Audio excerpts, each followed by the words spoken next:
politik tuh kesannya berat buat dipelajarin. Nah, menurut lu sendiri, gimana sih pentingnya politik itu buat anak muda? Kan berat nih, tapi penting nggak sih gitu? Politik itu menentukan segala kebijakan-kebijakan yang ada di negara kita gitu. Lebih harus melek politik lah, karena Bener-bener, itu ngebantu banget soalnya. itu ngebantu banget Iya. untuk kita menentukan pilihan. Kita sama-sama Bhinneka Tunggal Ika, kita punya pemikiran perspektif beda-beda dalam menentukan paslon atau pilihan kita, tapi kita juga nggak bisa memaksakan pilihan kita harus menang.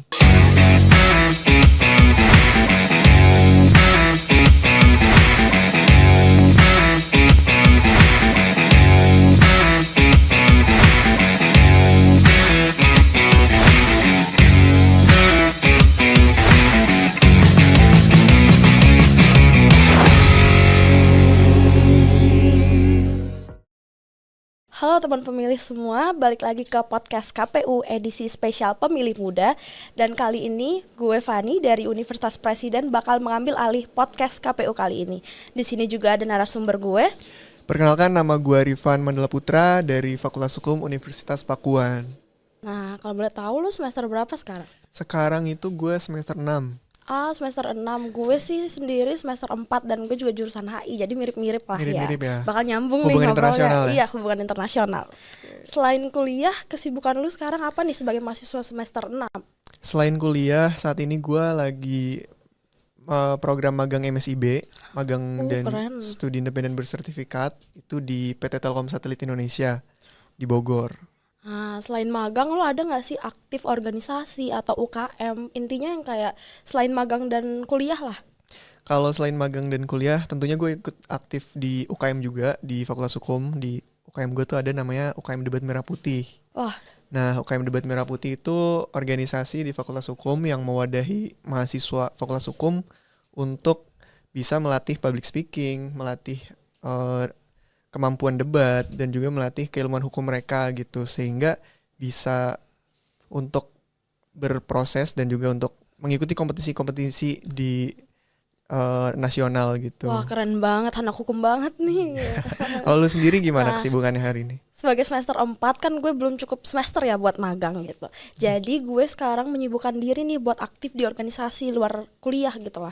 Di sini gue mengikuti organisasi himpunan jurusan, dan juga gue ikut klub namanya MUN Club. Itu tuh MUN itu model United Nation, yang klubnya itu nantinya itu kita akan berpraktek gimana sih cara jadi diplomat muda. Intinya HI banget lah gitu. Betul. Kalau di Fakultas Hukum juga bisa sih jadi diplomat kayak gitu Iya, ya. bener-bener. Kita Karena banyak juga. Iya. banyak ini samanya ya. Bener. Nah, 14 Februari kemarin ini kan baru ada pemilu nih. Betul. Ini tuh pemilu keberapa sih buat lo, dan gimana sih pengalaman lo pemilu kemarin? Ini tuh pemilu for the first time gue nyoblos di tahun 2024. Dan pengalaman gue di pemilu kemarin itu kan, kalau di daerah gue tuh hujan dari pagi sampai jam sama hujan juga.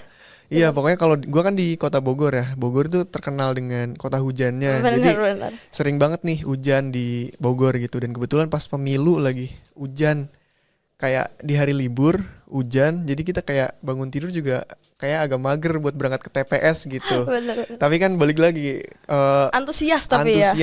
Bayangin 5 tahun sekali kita nunggu buat pemilu presiden ya khususnya. Iya, bener-bener. Buat nyoblos, tapi kalau misalkan di tanggal 14 hari pemilu kita nggak berangkat ke TPS tuh kayak aduh sayang banget gitu. Iya. Kalau lu sendiri gimana pengalamannya kemarin? Kalau gue sendiri sih karena kelahiran 2004 nih, gue tuh first time voter. Jadi wah antusiasnya, kayak gue tuh antusias banget dari mulai milih paslon yang mana, milih partai yang mana, bahkan sampai ke gimana sih cara nyoblos gitu, kayak apa yang harus gue lakuin di TPS gitu.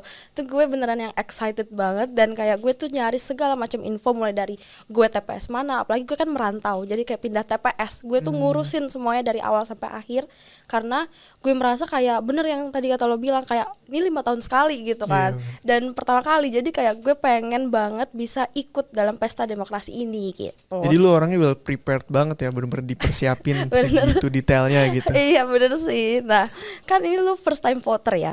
Kemarin itu gimana sih cara lu milih tokoh politik yang mana yang mau lu coblos? Kayak lu tuh dapat referensi nih dari mana sebagai pertama kali buat nyoblos gitu? Kalau gue sendiri sih pastinya gue riset dulu ya dari khususnya pemilu presiden, pemilihan umum presiden dan wakil presiden itu gue riset dari semua media dari semua sumber informasi berita di media sosial, dari Instagram, Twitter, Facebook, dari masing-masing akun sosial medianya ketiga paslon itu. Sama ya? Sama banget, sama. Nah, gue tuh lihat dari rekam jejaknya, gagasannya, visi misinya, program kerjanya itu kayak gimana dari masing-masing ketiga paslon itu. Jadi kalau misalkan ada program kerja yang memang sesuai dengan yang gue pengen dan yang dibutuhkan oleh seluruh masyarakat Indonesia, ya gue pilih itu. Jadi gue pilih berdasarkan riset dan juga membandingkan dari ketiganya ini kinerja-kinerja mereka, rekam jejak mereka, mana yang paling bagus dan juga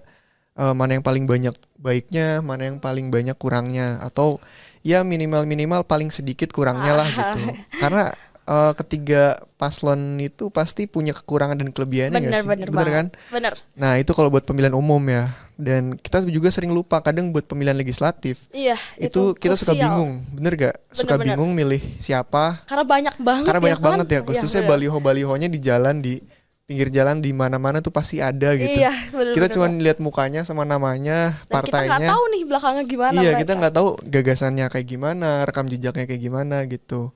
Nah tapi dari situ gue pilih berdasarkan riset juga dari partai-partainya, apakah partai itu punya kekurangan dan kelebihannya masing-masing atau gimana. Jadi gue juga pilih kalau buat legislatif sih lebih memilih partainya sih. Kalau lu sendiri gimana dari pemilihan umum presiden sama legislatif? Mostly sama sih, kayak sebagai first time voter gue tuh merasa wah gue baru terjun ke sini, gue harus tahu segalanya untuk memilih. Karena menurut gue sendiri gue memposisikan diri sebagai rakyat Indonesia yang mana pilihan gue itu sangat-sangat krusial untuk semua bangsa. Kan kita nggak tahu ya tiba-tiba yang gue pilih itu ternyata menang gitu. Jadi gue tuh riset semuanya mulai dari paslon A, B, C dan partai juga, partai politik semuanya gue riset yang kayak mana nih mereka visi misi, gagasan, bahkan hingga program kerja. Karena program kerja itu kayak yang mereka akan jalankan nanti gitu ya kan setelah terpilih. Tapi gue sangat amat terbantu dengan era digital sekarang karena ada banyak banget platform yang bisa kita pakai buat membantu meyakinkan kita buat milih yang mana gitu. Kayak apalagi kan kita tahu nih lembaga-lembaga yang memang mengurus pemilu ini gitu. Contohnya KPU. Jadi menurut gue sebagai mahasiswa kita tuh harus tahu yang mana untuk memilih info faktual dan yang mana hoax gitu. Dan menurut gue sangat amat penting untuk kita recheck ke lembaga yang terverifikasi, media kredibel, dan bahkan terobosan-terobosan yang anak muda ini bikin, seperti kemarin itu ada bijak memilih gitu. Iya, itu tuh akurat banget mulai dari paslon masing-masing, track recordnya, visi misi, bahkan kayak program kerja dan partai politik sampai ke debat. Tiap debat tuh mereka bikin rangkumannya gitu, tersusun banget gitu. Jadi gue sangat amat terbantu karena kan kita mahasiswa ya sibuk gitu, kita nggak bisa ngikutin tiap debat. Tapi aku merasa kayak ya ini tuh krusial gitu. Jadi kayak gue tuh harus tetap mantengin nih. Misalnya hari besoknya kayak oh ternyata kemarin mereka ngebahas ini dan gue merasa oh gue lebih condong ke paslon ini gitu.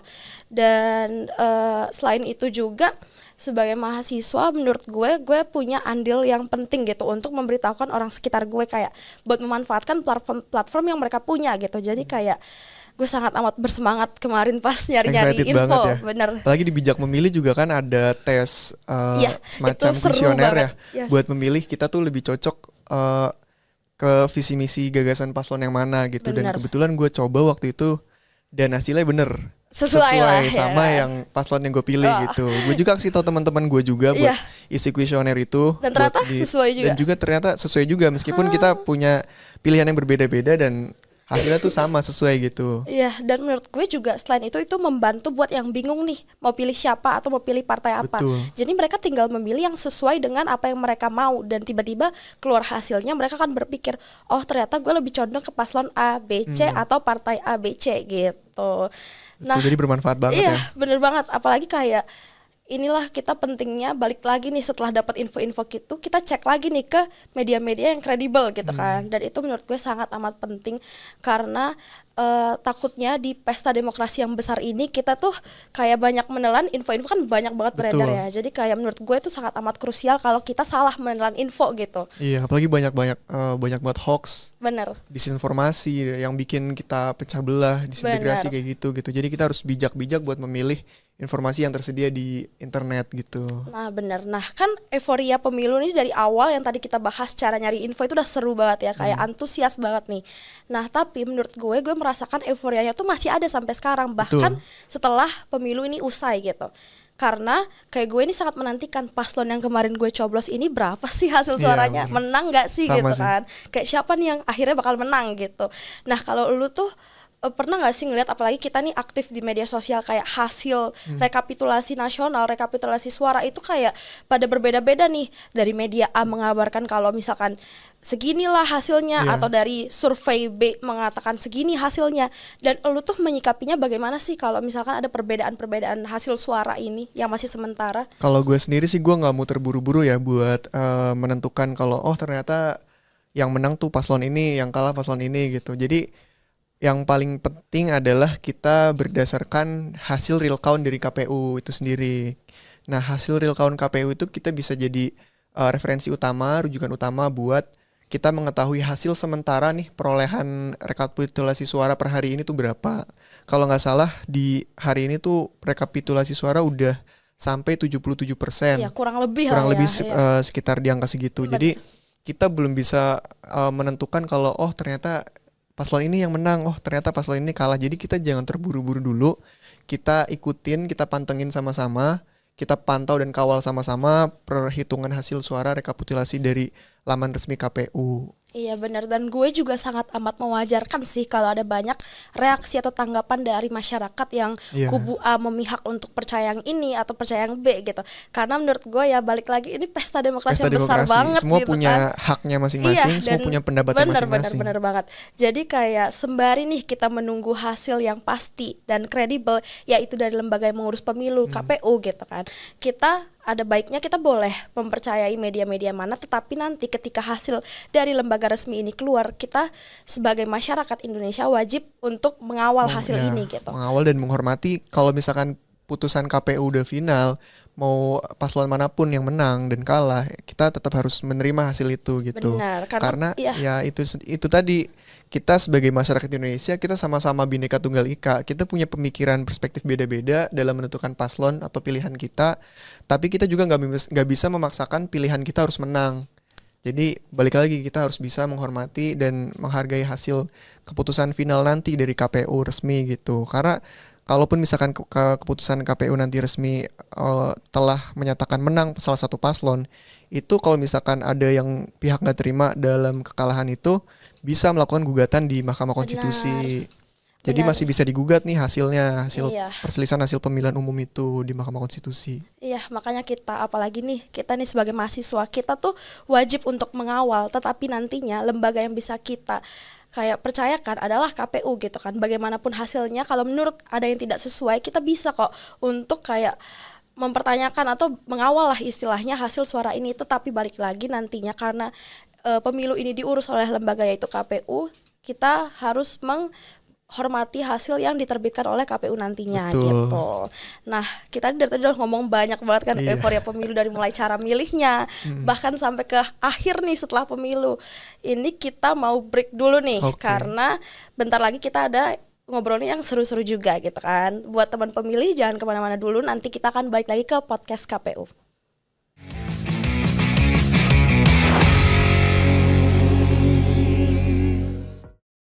Halo teman pemilih semua yang baru bergabung, jangan kaget karena hari ini gue Fani dari Universitas Presiden dan juga Rifan dari Universitas Pakuan. Dan kita lagi mengambil alih podcast KPU edisi spesial pemilih muda.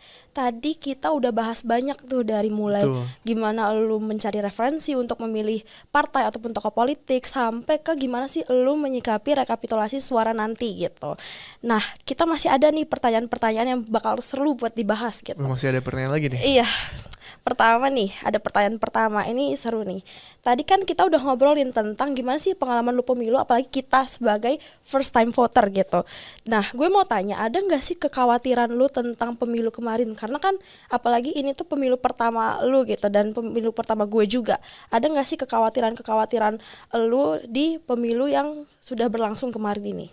Oke, kalau ngomongin ada atau enggaknya kekhawatiran-kekhawatiran dari pemilu itu ya, pasti mau gimana pun pemilihan umum itu kan berjalan dengan sebagaimana mestinya dan pastinya ada kelebihan dan kekurangannya ya. Pastinya kekhawatiran gue itu ya mengenai adanya kekurangan-kekurangan di dalam pemilu itu sendiri, kayak misalkan adanya black campaign, adanya hoax dan segala macam.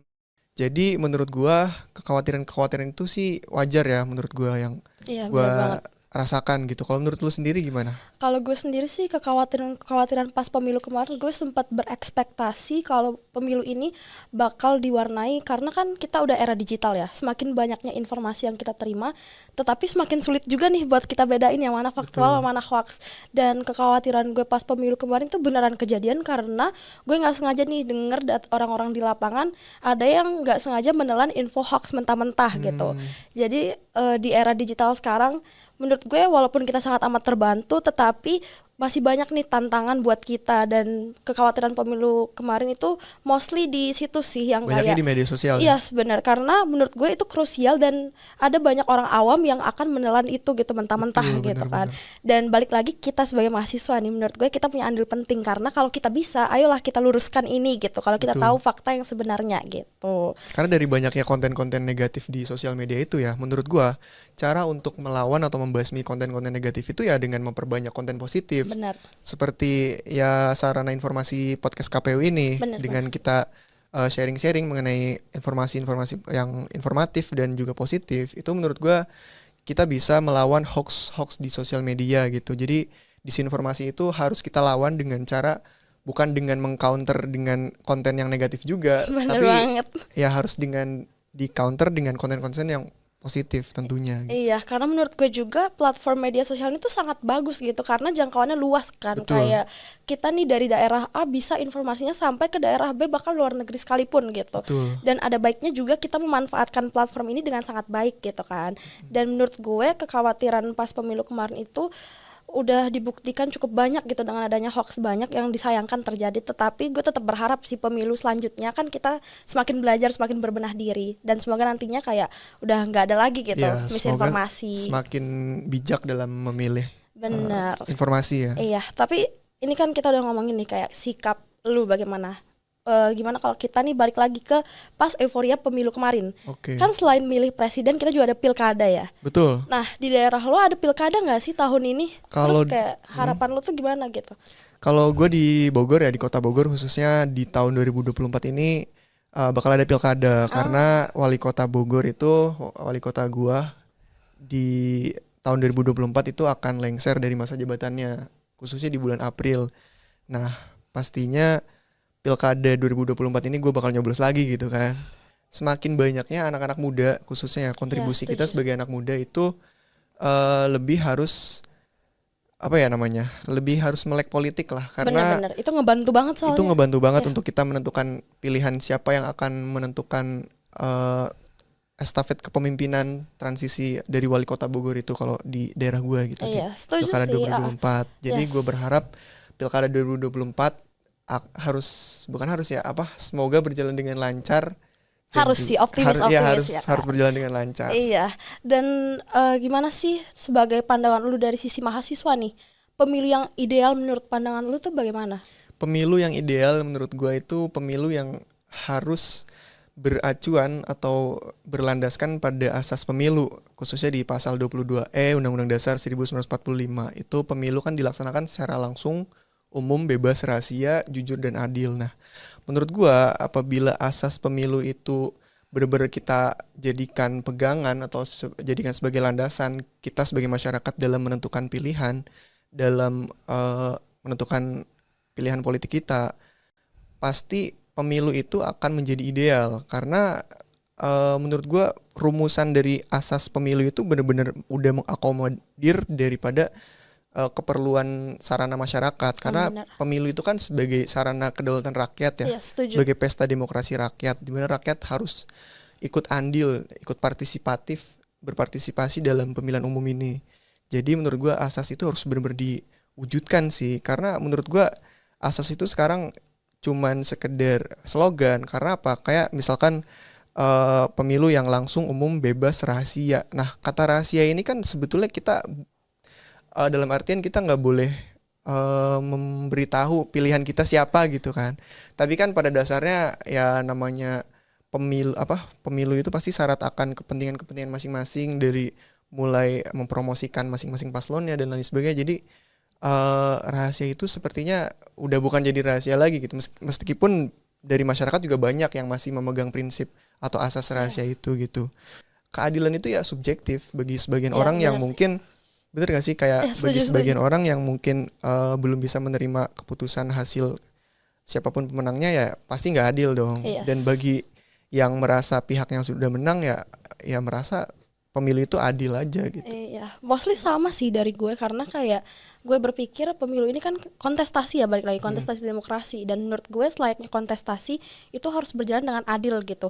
Dan bagaimana nanti misalnya ada paslon dari beberapa pihak yang kalah ataupun partai beberapa pihak yang kalah, gue ingin nantinya adalah mereka bisa menerima kekalahan, dan ya hasil-hasil suara itu kayak dari lembaga ataupun dari pihak-pihak lain itu bisa menumbuhkan kepercayaan di hati masyarakat gitu. Betul, agar nantinya perpecahan itu udah nggak ada lagi gitu kan. Betul, karena tentunya kita sebagai masyarakat Indonesia ya, kita pasti punya berbeda-beda pilihan, tapi kita harus tetap berlandaskan sama Bhinneka Tunggal Ika, berbeda-beda tetapi kita tetap satu Indonesia gitu.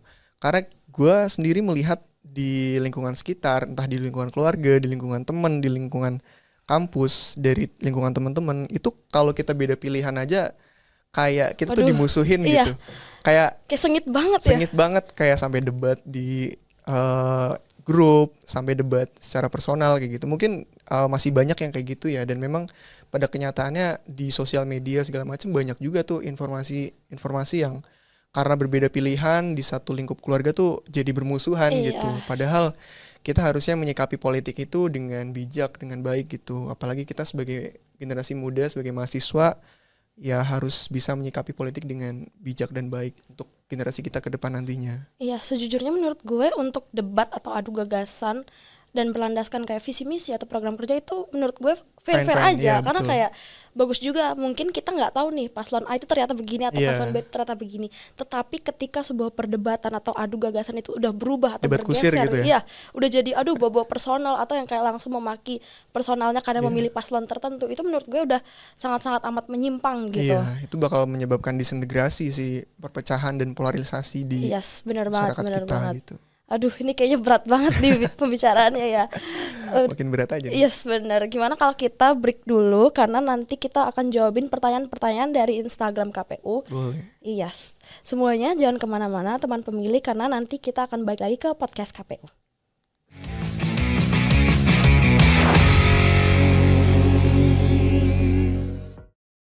Teman pilih semua, balik lagi nih ke gue sama Rifan di sini. Dan tadi kita kan udah diskusi berat-berat dari jawabin pertanyaan. Nah, betul. Sekarang kita bakal langsung nih jawabin pertanyaan-pertanyaan dari netizen yang udah ditaruh di kolom Instagram KPU. Nah, pertanyaan pertama ini, menurut lu sebagai anak muda nih kan, politik tuh kesannya berat buat dipelajarin. Nah, menurut lu sendiri, gimana sih pentingnya politik itu buat anak muda? Kan berat nih, tapi penting gak sih gitu? Kalau menurut gue ya, penting atau enggaknya politik itu ya simpelnya gini, gue pengen keperluan atau kepentingan gue itu terakomodir oleh negara, dan kepentingan gue dan juga sebagian besar atau seluruh masyarakat Indonesia itu harus diakomodir oleh negara.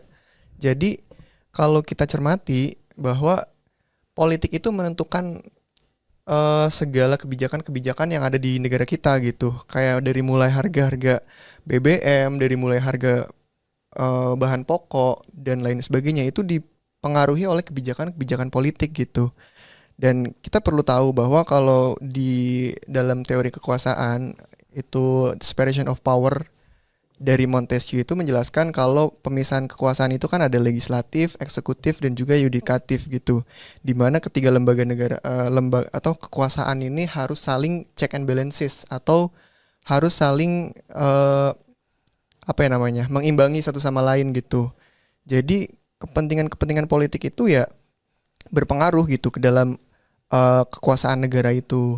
Jadi ya sesimpel kayak tadi lah, harga beras, harga BBM dan lain sebagainya itu pasti terpengaruh oleh kebijakan-kebijakan politik gitu. Jadi pastinya politik itu penting khususnya buat anak-anak muda ya, karena kita sebagai anak muda itu ya akan memegang estafet tongkat kepemimpinan untuk di negara, agent of change untuk masa depan negara kita gitu. Apalagi di 2045 kan kita berusaha untuk mencapai generasi Indonesia emas 2045 gitu. Tentunya literasi politik itu harus kita pelajari, harus kita punya gitu literasi politik supaya kita bisa menentukan memilah-milih baik buruknya dalam hal perpolitikan itu seperti apa gitu. Kalau dari lu sendiri gimana? Gue setuju banget sih, apalagi itu kan lu nyampein dari perspektif hukum ya, dari jurusan lu. Kalau misalkan gue sendiri yaitu anak hubungan internasional nih, politik itu tuh nggak cuma berefek ke dalam negeri seperti yang harga BBM naik, harga pangan naik gitu kan. Tetapi nanti pemimpin yang akan kita pilih nanti itu juga akan berefek kepada hubungan-hubungan negara kita gitu dengan negara-negara lain gitu. Maka menurut gue sendiri sih kayak dari segala aspek nih politik penting banget gitu kan. Dan walaupun berat seperti yang tadi pertanyaannya itu politik itu berat, tetapi politik itu tetap penting, yang mana kita sebagai mahasiswa terutama harus tetap aware dan tetap peduli terhadap politik ini sendiri gitu. Betul, karena kehidupan kita sehari-hari ya pasti ditentukan sama hal politik gitu. Betul. Sama juga kalau di jurusan gua hukum, kalau kehidupan masyarakat itu ya juga sama diatur oleh hukum gitu. Bener-bener. Mulai dari kita berlalu lintas itu diatur sama undang-undang lalu lintas, mulai dari kita semacam melakukan tindakan pidana kayak gitu ya diatur sama kitab undang hukum pidana dan lain sebagainya gitu. Jadi pasti politik dan hukum itu tidak bisa lepas dari kehidupan kita sehari-hari, dari mulai bangun tidur sampai kita tidur gitu. Bener, penting banget ya. Betul, intinya. Penting itu gitu. Yes. Nah kita lanjut nih. Tadi kan kita udah tahu kalau politik ini berat, tetapi penting juga. Nah kita di era digital sekarang ada yang namanya media sosial semakin merebak gitu. Menurut lu nih dalam era sekarang, seberapa pentingnya sih media sosial buat anak muda dalam menentukan kiblat politiknya gitu? Kayak media sosial ini menurut lu memegang pengaruh apa di sini? Sosial media itu benar-benar berpengaruh ya, terutama di zaman digital seperti sekarang, di mana era globalisasi, teknologi, informasi itu sangat berkembang dengan pesat gitu. Dan menurut gua potensi sosial media ini harus dimanfaatkan dengan baik dan bijak gitu. Karena kalau misalnya kita tidak bisa memanfaatkan menggunakan sosial media dengan bijak, nantinya kita bakal terpengaruh sama konten-konten hoax, konten-konten disintegrasi yang memecah belah persatuan bangsa gitu. Karena penggunaan sosial media ini kita harus bisa memilah dan memilih dari mulai, kalau misalnya kita berbicara menentukan pilihan politik kita ya, menentukan paslon kayak semacam presiden, wakil presiden dan juga calon legislatif ya, kita perlu melihat mulai dari sosial medianya gitu, karena sosial media itu kan sebagai personal branding dari dari masing-masing calon presiden, wakil presiden ataupun calon legislatif ya. Jadi penggunaan sosial media itu sangat diperlukan khususnya di era seperti sekarang gitu, dimana ya target pasarnya juga sosial media itu kan sekarang lebih banyak digunakan sama anak-anak muda. Yes. Mulai dari anak kecil pun juga sekarang udah mulai scroll ya, udah mulai scroll sosial media dan lain sebagainya gitu. Jadi penting banget buat kita untuk bijak dalam bersosial media gitu. Menurut gue pentingnya media sosial ini juga ditunjukkan dengan hadirnya nih lembaga-lembaga pemerintahan ke platform-platform media sosial gitu. Kayak mulai di IG pasti ada kan akun pemerintahan, atau misalnya di Twitter, atau bahkan udah mulai nih di TikTok gitu kan. Betul. Udah kayak banyak nih ada akun pemerintahan yang mulai merambahi media sosial. Itu tuh udah menunjukkan seberapa pentingnya media sosial ini dalam menentukan kiblat politik anak muda gitu. Nah, tadi 2 pertanyaan itu tuh sebenarnya udah menutup acara kita kali ini gitu. Nah, teman pemilih, sekarang kita udah berada di ujung acara nih. Terima kasih udah menyaksikan podcast edisi KPU spesial pemilih muda, dan jangan lupa saksikan podcast-podcast KPU lainnya. Podcast KPU RI, terdepan bicara kepemiluan. Sampai jumpa. Dadah.